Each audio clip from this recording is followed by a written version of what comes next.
let's get on with our annual meeting. Southwest Jewish Congress has had an eventful year. Our board has shown great leadership in authorizing and planning a wide variety of programs. Thank you to all of our board members and our executive director, Susan Myers, for their time and efforts given to SWJC. If anyone would like to recommend someone for our board, please contact us and we can let you know what's required. Southwest Jewish Congress strives to build bridges within our community. In our meeting tonight, you will hear and see what we've done, what we've accomplished in the past year, and what we're doing right now. So it is my pleasure to introduce our Vice President of Programming, Nelda Golden. Thank you, Susie.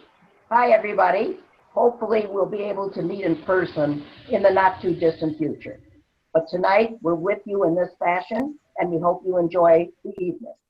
It is my pleasure to discuss a very important part of the activities of Southwest Jewish Congress, and that is programming, which presents for your pleasure a variety of programs throughout the year. The program committee meets on a regular basis to plan and present interesting topics, which are free to members and guests as part of our mission for Dallas and Fort Worth. We are proud of the success of these programs.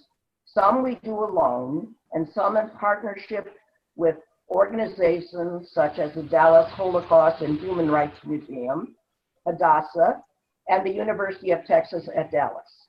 We are very proud of the accomplishment that we made to lobby in Austin for the American Indian Heritage Day, which is presented on an annual basis. We'd like to pull up a slide to show you that.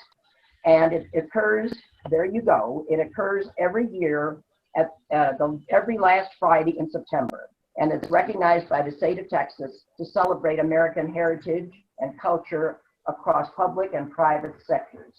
It's one of the first that we have seen in any other state. And so we're very proud of this annual event. Examples of programs over the past year are award-winning author Sharon Foster discussing her two-part novel, Resurrection of Nat Turner, which was held at the Lakewood Country Club.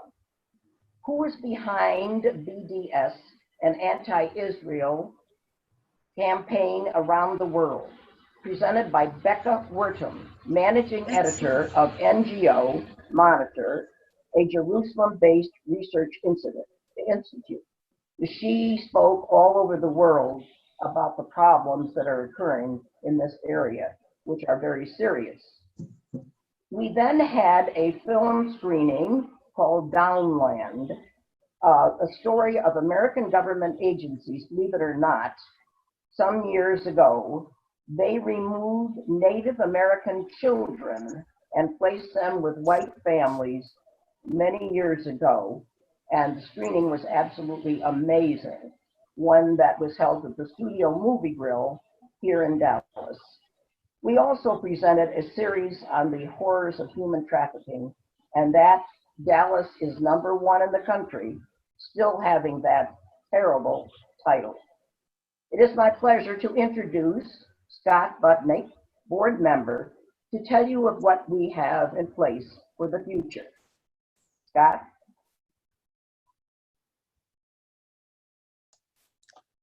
Thanks, Nelda. We've had to deal with the offshoots and the changes brought about by COVID-19. So we've had to, unfortunately, postpone some programs. The one that a lot of us were looking forward to, I'm sure a lot of you were as well, is the screening of Operation Baby Lift.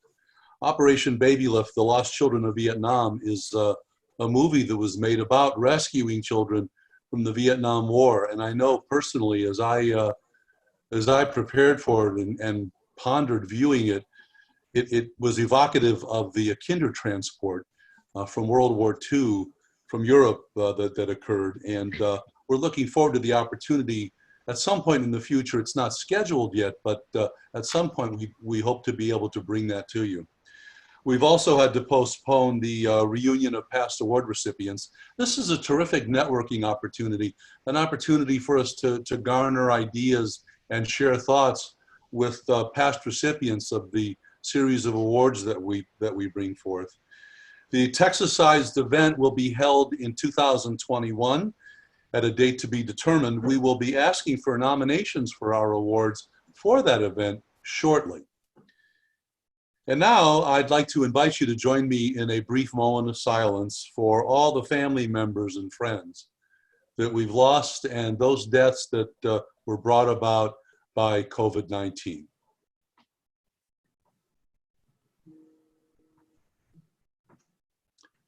May their memory always be for a blessing. And we've got some exciting news for you, lots of exciting news tonight, especially around what SWJC is doing to make a difference in the community. Let me introduce co-chairs of SWJC's Building Bridges Grant Initiative, Michelle Schreiro and Andy Farkas. Guys?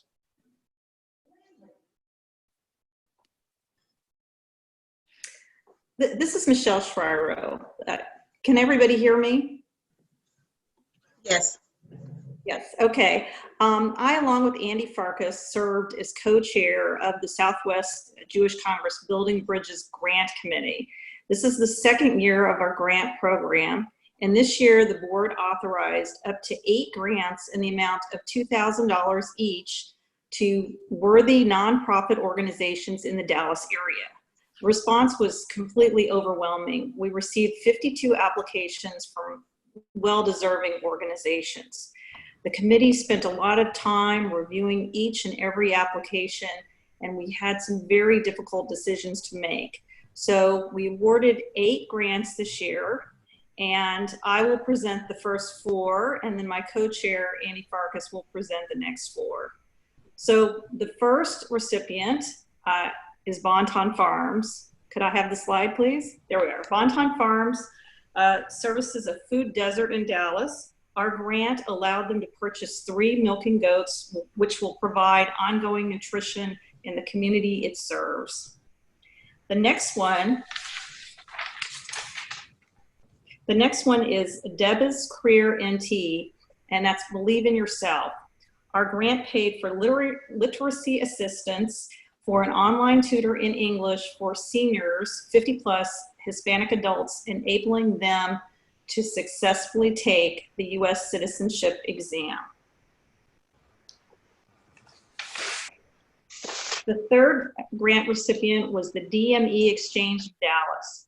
Our grant allowed them to purchase replacement parts for durable medical equipment donated to the organization.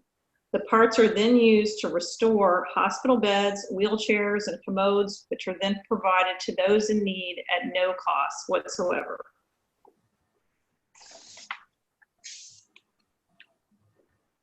The fourth recipient is Families to Freedom. They provide metered fuel cards for victims of domestic abuse who need to leave town to be with the family. We were delighted to know that our grant assisted 2 different families in leaving their abusers. Now I'd like to welcome Andy Farkas, who was my co-chair on the grant committee. Thank you, Michelle. It's a pleasure to have served with you on this committee. The work done by this organization was amazing, and I think we showed ourselves to be the little engine that does good. We had a diversity of needs to be met and a diversity of demographics to help serve, and we tried to focus on smaller organizations to the extent we could. So following along with the first 4, we had left off with the Families to Freedom, providing the fuel cards for people to escape and to their abusers. Well, we also provided a grant to Mosaic Family Services. This is a multicultural center for victims of trafficking and abused women.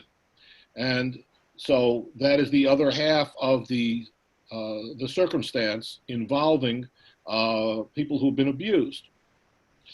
Following with that, we provided a grant to Open Arms, DBA Brian's House. This organization purchases medical supplies for children who have special medical needs, for example, HIV. They purchase the equipment and they ship the equipment directly to the families for their specialized needs. We're proud to have been able to help them purchase much needed special medical equipment for children. Next, the St. Philip's School and Community Center. This organization has a food bank, Aunt Betty's Community Pantry. It serves the Afro-American community. Our grant purchased food that fed 20 families for a month. And finally, and by no means least, we provided a grant to the Source of Hope. This is a Plano-based organization. It provides meals to elderly veterans who are confined to nursing homes. It cooks the meals themselves. It prepares them individually, depending upon the needs of the particular veteran.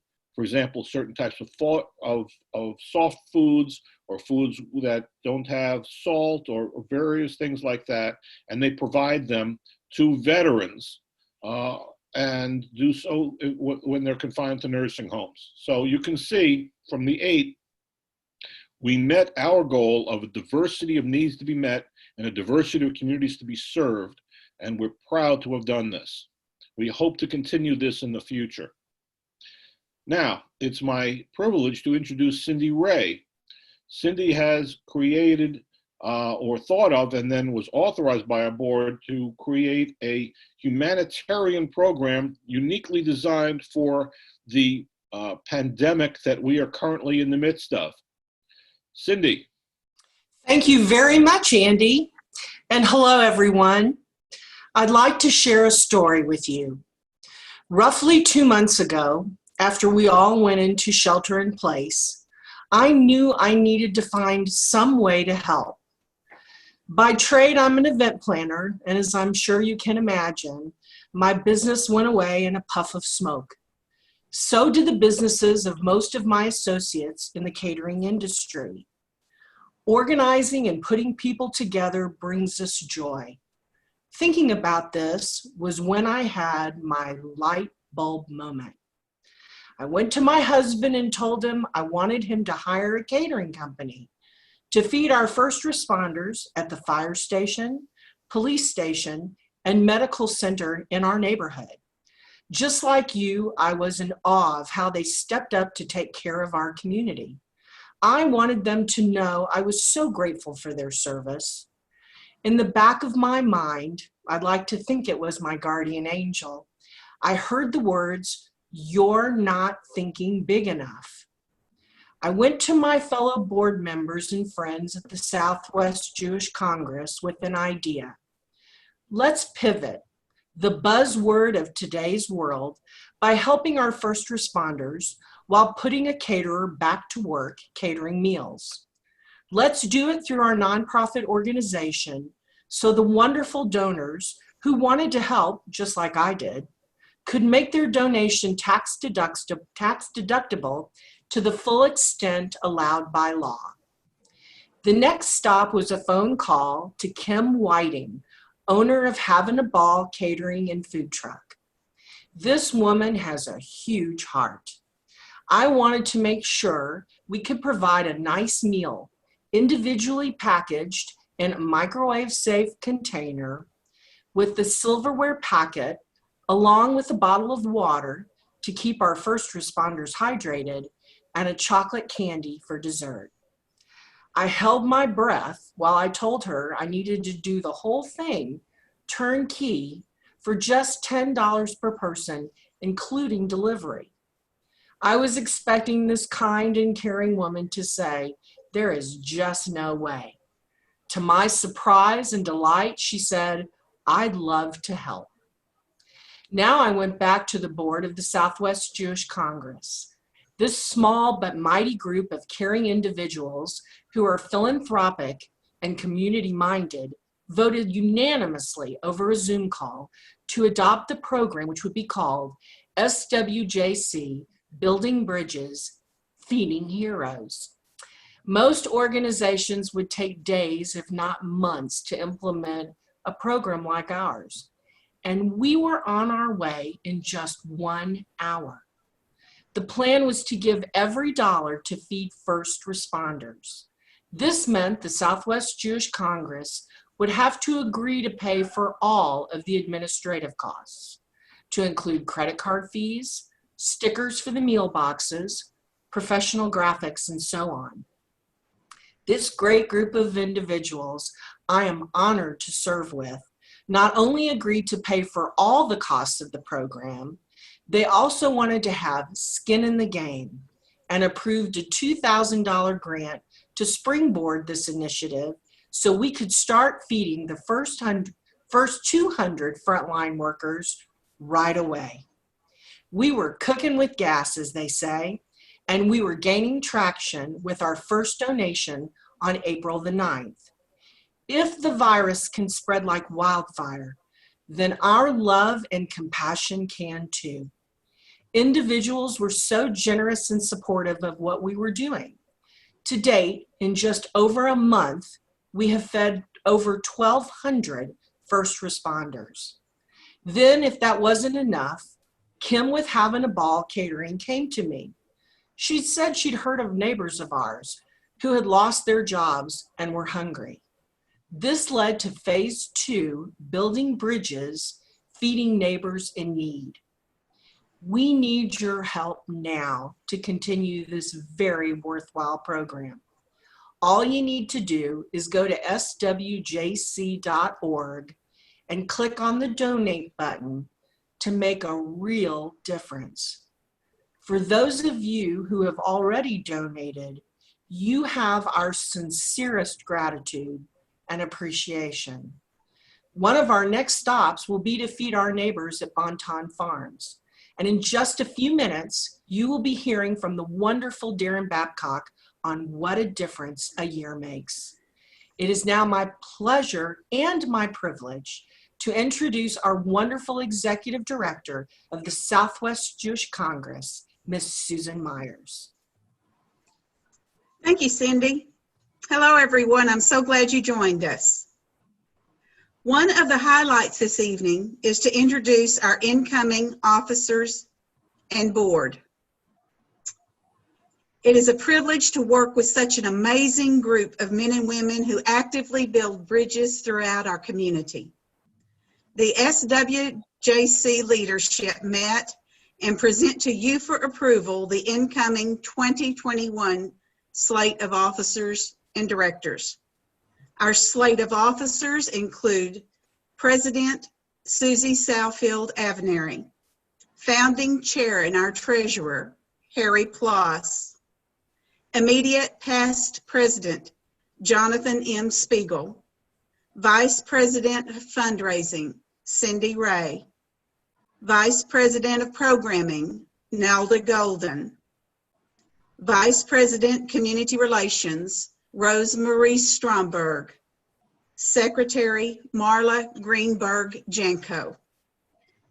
Our slate of directors include Richard Barrett Coutura, Kevin Bolton, Scott Butnick, Michael B. Cohen, Andrew Farkas, Pearl Garza Fracchia, Kenneth R. Glazer, Michael B. Glazer, Janet S. Goldsmith, Brenda Jackson, Mark E. Jacobs, Michelle Schraro, Keo Struhl, Lynn Tallery, and Anita Weinstein. And a special thank you to members rotating off of our board, Gordon Cezanne, Robert Allen Goldberg, Frank Heidken, and Alan Tomas.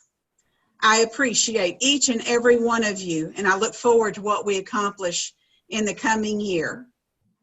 If you're interested in being on our board or you have recommendations, please contact us. Now it is my pleasure to introduce our featured speaker, Darren Babcock, Executive Director of Bonton Farms. We are looking forward to hearing an update on what's happened at Bonton in the last year. Darren? Can you hear me now? Can see me now? Great. I'm going to share my screen, so give me just a second to do that. I think I've got it. Are you all seeing what I'm seeing? It's not shared yet. Okay, let's see. How about Now it is. Yes. Great. I love it when a good plan comes together. Susan, I think you had doubts. Well, it is an honor to be here with you today. I'm so excited for this to be able to share what a difference a year has made with us. I think you guys are going to be as encouraged as I am, but we are honored that you count our mission as worthy and that you invest in us. And so thank you for allowing me to be here with you tonight. I just want to go back in case some of you don't know a lot about the Bonton Farm story or the story of Bonton. Bonton is an impoverished community in South Dallas that from the time of the Emancipation Proclamation after slavery until this day has been segregated and separated from the opportunity of the rest of our city. As such, about half of our residents live below the poverty line. About half our kids will graduate from high school. A little less than half our men go to prison before their 25th birthday.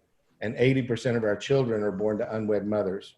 We also suffer from more than double the rate of cancer and stroke and heart disease and diabetes and childhood obesity than the county we're in. I'm going to tell you a little bit more about how I learned all this in a minute.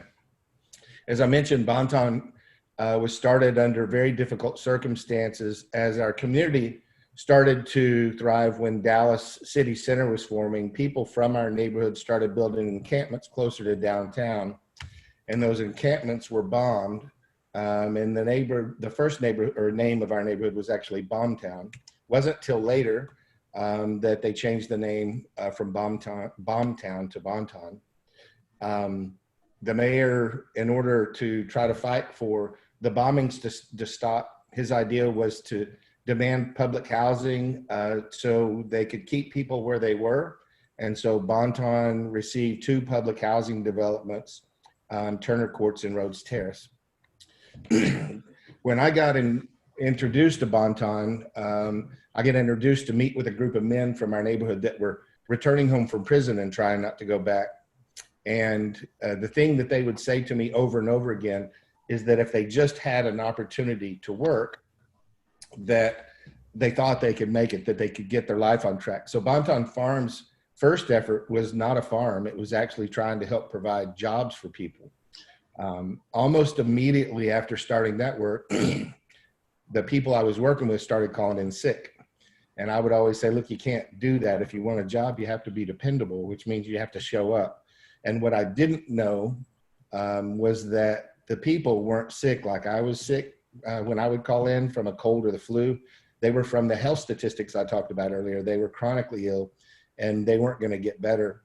And so I started asking questions. Why are so many of my new neighbors so sick? And when they told me it was because it was a food desert, I just had a really hard time wrapping my mind around how we live in the richest country in the history of the world, in one of the richest cities in the richest country in the history of the world. And Dallas County has 40 communities that don't have access to food. I find that repulsive. I think that it's something that we should have answers for and do something about. So being a simple-minded guy, I thought, well, if we need jobs and we need food, one of the hardest working things I've ever known is farming. So why don't we plant a garden? And so we planted a garden, and Bonton Farms as we know it today was born to try to provide work and create healthy food for our community.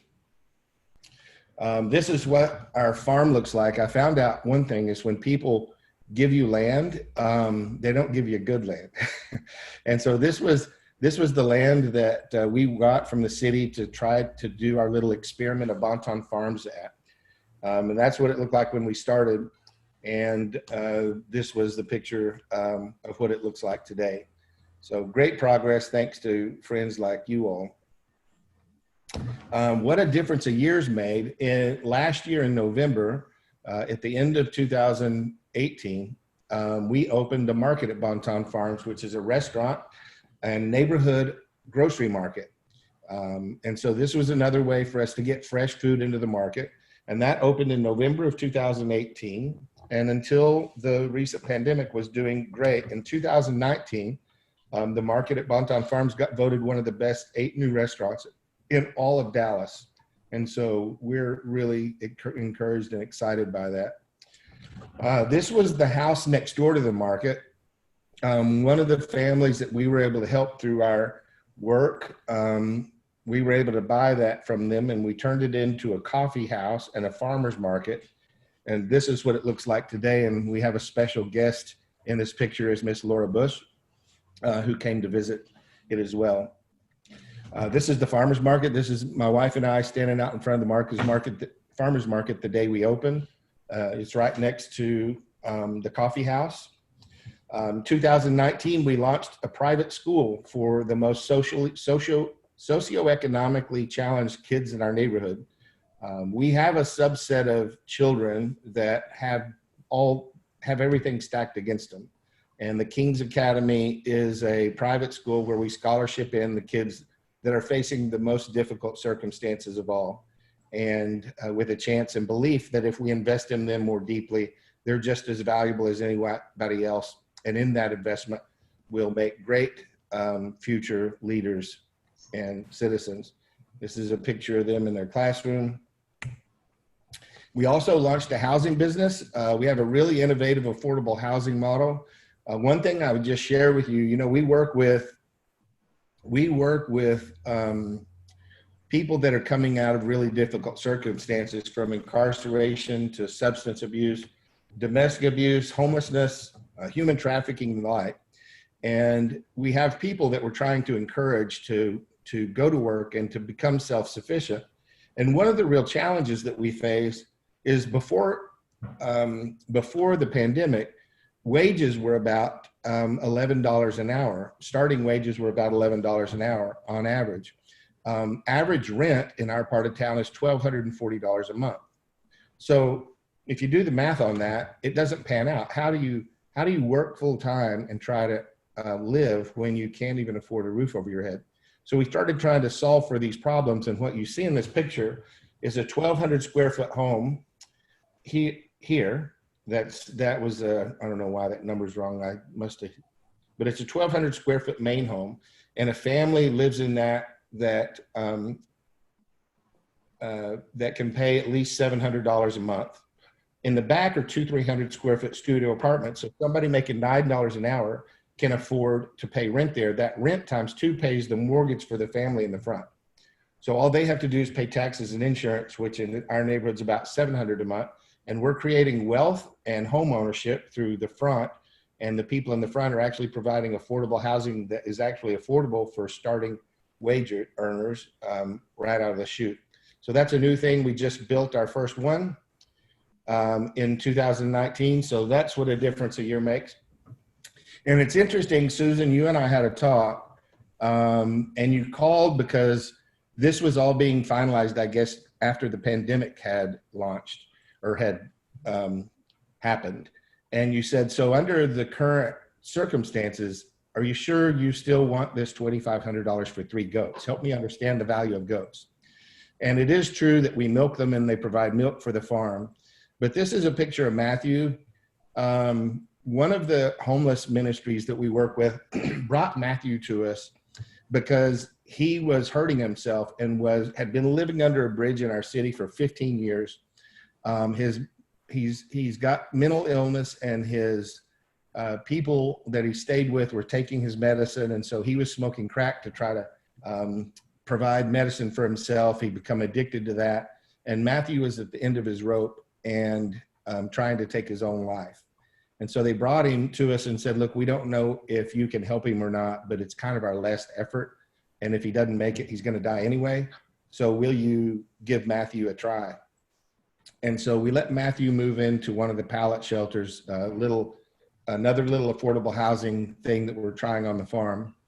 And Matthew has just made the most beautiful progress you can imagine. And one of the reasons why is Matthew, from the beginning of his time showing up at the farm, he loved the animals. He's always out there with them. And so we told him, that Matthew, if you'll take responsibility for them, will you do that as a job? And he said, yes, I love the animals. And I said, but you don't understand what I'm asking you to do is they don't feed and water themselves. So if you don't show up one day, they can die. They need you to take care of them. And there's something about people that when they're in a place where they need help, there's something powerful about something actually needing your help. It gives you a sense of purpose and that you may feel needed or recognize that you're needed when you felt like that you're not. This is a picture I took of Matthew not too long ago, and the smile on his face and the way his life is turned around, and how he contributes at the farm and works, and that he's now with a community of people that care about him and love him. The goats do way more than just provide milk. So I hope you get a sense of that in the screenshot. And then I don't know if I don't know if this will work or not, but I'm going to try it. Just in closing, I was out at the farm the other day, and Matthew had asked me if he could plant a watermelon plant. And I said, sure. And so he planted them, and I was out there the day that he found his first watermelon. And this is a bit of joy of a guy that, this is a bit of joy if I can do it. Let me see. Maybe not. That's just a picture of him, I guess. But this is Matthew. This is Matthew when his watermelon patch is right here beside the house he lives in, and he spotted his first watermelon. Oh, here it is. So here Matthew, I hope this works. Here Matthew in his excitement about his first watermelon, almost as powerful as the goats. What's going on over here? I got my first one. Look, What? it's my first one. Your first watermelon? Yeah, ain't it beautiful? It's a little bitty fella. Where? Oh, like you right there. I got a point down here. Look at that, right there. What do you think about that? I'm so happy. That's what I've been looking for. I want to see the first one come out, and I got You know what? I bet there's a whole bunch more. I bet you there's too, but I saw that one first. All right. So that's my time. I hope that we lived up to the title of the event of what a difference a year's made, from a new housing initiative to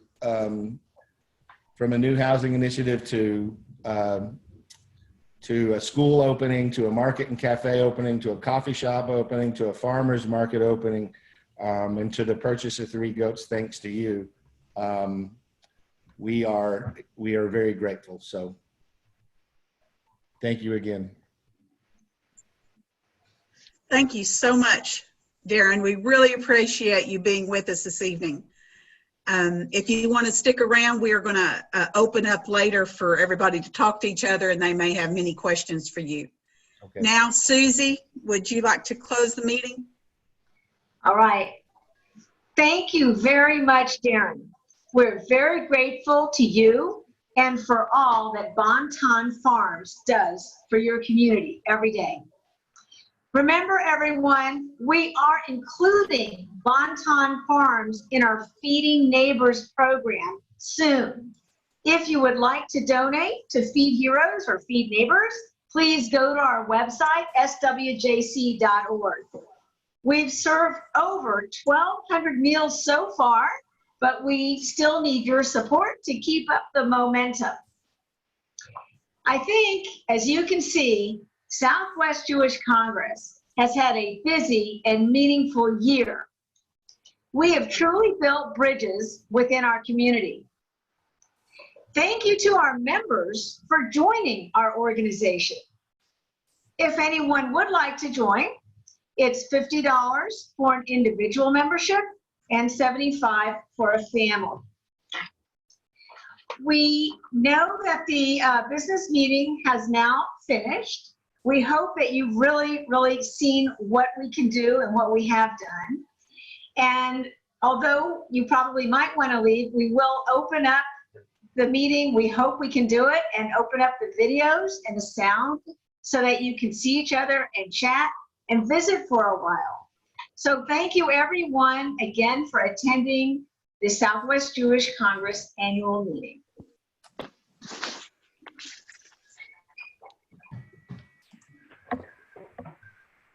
Great program. Thank you. Thank you. Thank you. Thanks for being with us. It may take a minute, but hopefully you all can speak and see each other. Everyone is unmuted.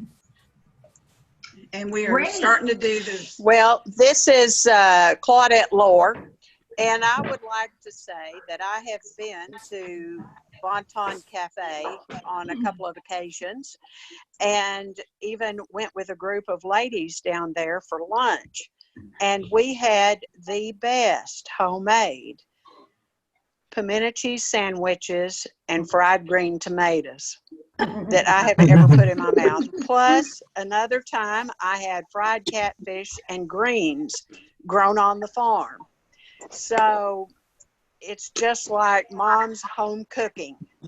And whenever this coronavirus is over, pandemic is over, I highly recommend everyone go down there.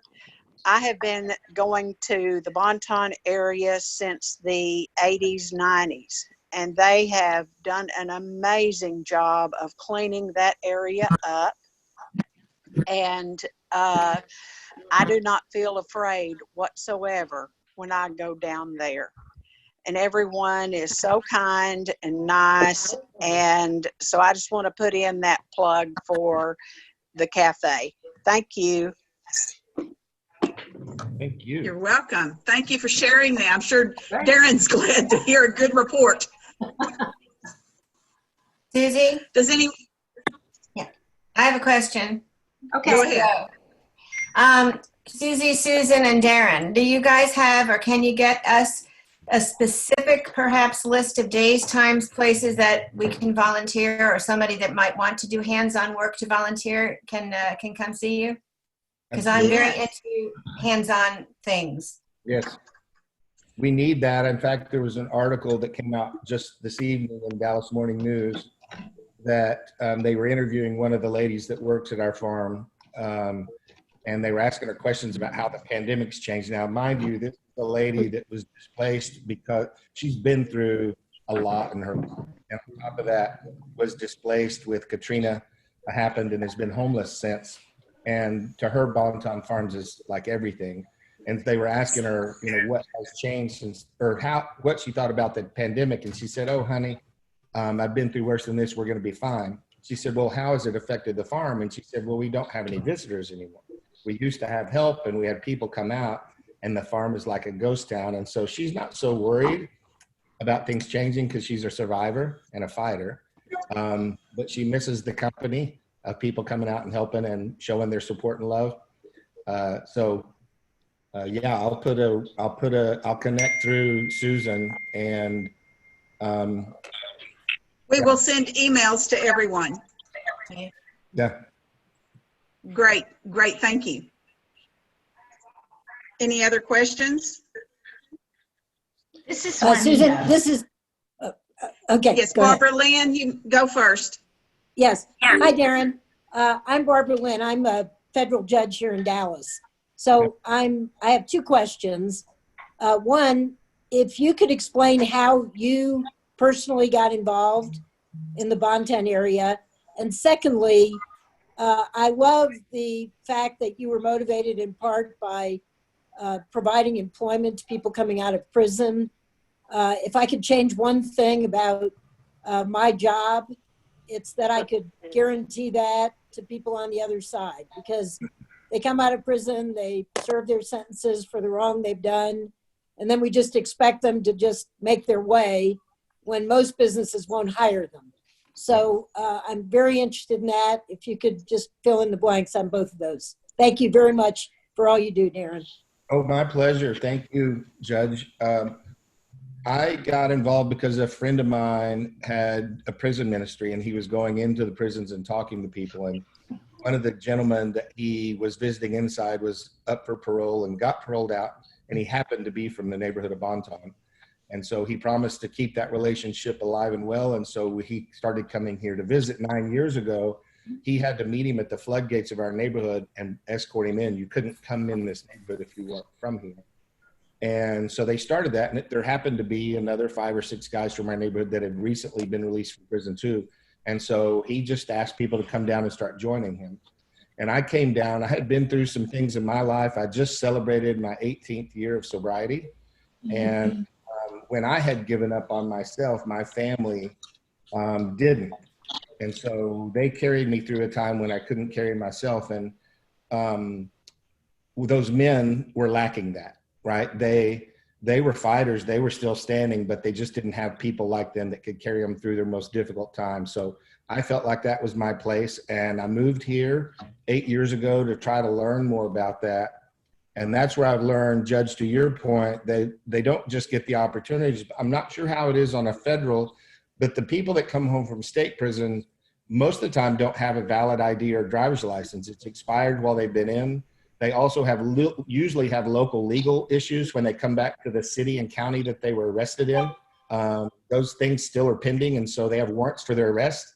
You know, on average, we have about 7 or 8 warrants for their arrest and a few $1,000s in fines from city and county that don't go away just because they serve time in a state or federal prison.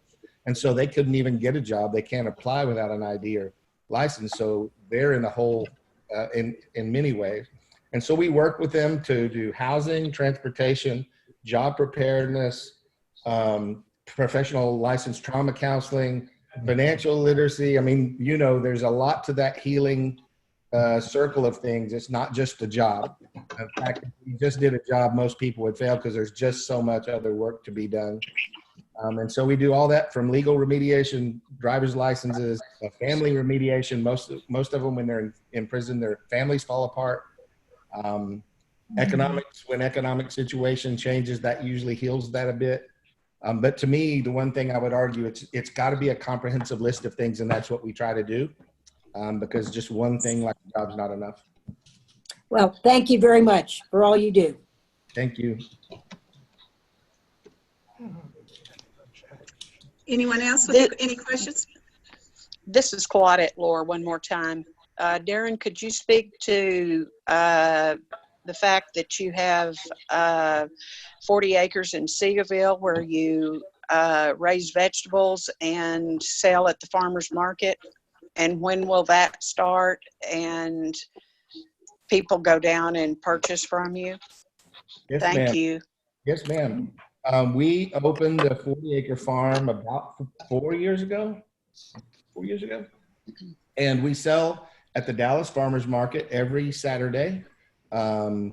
We started our own farmers market at the farm in Bonton. And so you can do, you know, what I try to encourage people to do is farmers market are a little bit challenging because they're usually only open on a Saturday and Sunday. And sometimes people have kids' soccer games and other stuff going on. In Bonton, you can come down and eat breakfast or lunch 6 days a week and get your farmers market food while you're there visiting at your convenience. So both of those options are available, and I think we have the freshest, best food in town. I know I'm a bit biased, but. You do, for sure. Anyone else? So this is Keo Stroll. I'm asking about the farmer's market. So y'all are open, obviously, to serve breakfast and food during the pandemic, and the market is available right now? So we do takeouts only, and then when the relaxing of the challenges came, we have a big, beautiful patio, and we've opened the patio up because you're able to social distance out there as long as we keep the proper protocol. The patio is open if you so choose. Some people feel comfortable doing that, some aren't ready to, but you have that as an option.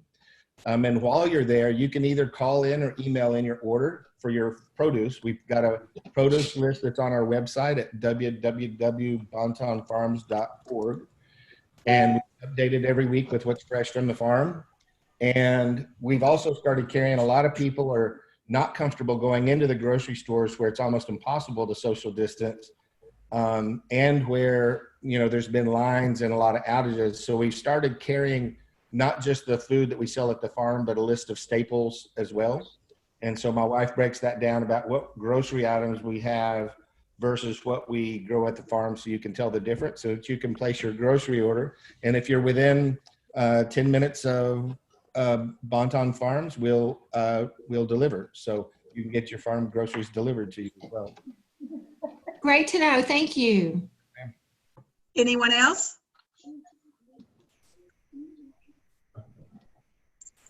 Anyone else with a question? This is Juanita. Go, Juanita. Hi. So my question is to Darren. Was there any particular community or other community that you used as a template or a model to do what you're doing? And also, have you been asked by any other communities or areas for guidance on how to accomplish what you've accomplished? Yeah, I think so. One thing that I've learned is that we've learned a lot from other communities, but most of the work that I see being done in the social sector is very. I know, but she's got full pictures on there. What I mean is we can learn from people doing urban farming in communities like Bonton, but we can't necessarily learn from people doing job creation. Okay. Housing solutions or Doesn't want to be on. access to fair credit or It's okay. All right, bye. with private schools, or other solutions. So we've had to learn from the people that are doing it the best, piecemeal, one place at a time. And the second question is, yes, we've launched or helped launch something very similar to ours in a community that's a E2, which is a neighboring community, Sao Paulo, Brazil. We've helped other folks, and we have maybe 2 or 3 people a week coming from different cities, states, and communities every week, trying to learn about us and see how to make what we're doing here spread. Thank you. Anyone else? One more question.